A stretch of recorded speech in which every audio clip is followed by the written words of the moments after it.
Многу ја сакам Македонија, но ако во иднина нема добри услови за нас, мора да си заминам. Ова го изјави Дарко Стојчев, талентиран ученик во прва година гимназија, кој неколку пати досега учествувал во надпревари по природни науки. Младиот ученик смета дека во земјава нема квалитетно образование и после студиите размислува да купи билет во еден правец. Се повеќе и повеќе млади како нас кои што се талентирани ќе се обидуваат да избегаат од државата во потрага по подобро образование.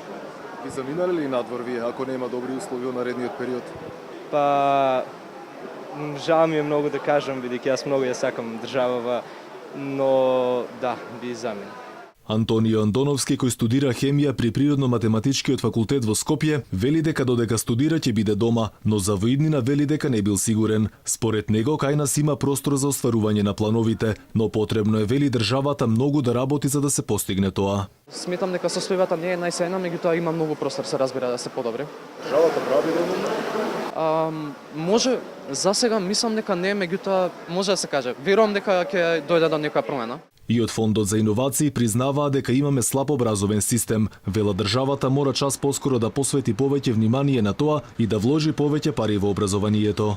Реализиравме неколку програми за поддршка за учество на различни групи на млади луѓе, физичари, математичари, на различни меѓународни надпревари. Меѓутоа целата таа поддршка според мене лично не е доволна.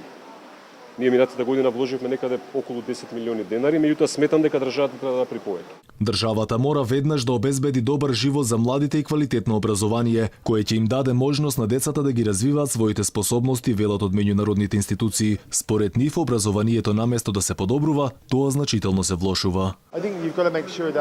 Според извештаите на ОЕЦД, образовниот систем во Македонија во изминативе години се влошува, додека во соседните држави се подобрува. И тоа мора да го спречиме и да го направиме да оди во обратен правец. И токму тоа е дискусијата, тоа се прави преку образовната реформа која што треба да го подобри образованието. Секој возрастен човек да се запраша дали креираме општество кое што е добро општество, добро место за живење за младите.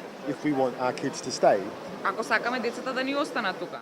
За подобрување на влошената ситуација од Фондот за иновации веќе развиваат иницијативи, но признаваа дека тие се недоволни. Концептот кој треба да обезбеди развој и поддршка на талентираните деца се очекува кон почетокот на летото, но за подобро образование според надлежните потребни се длабоки системски реформи.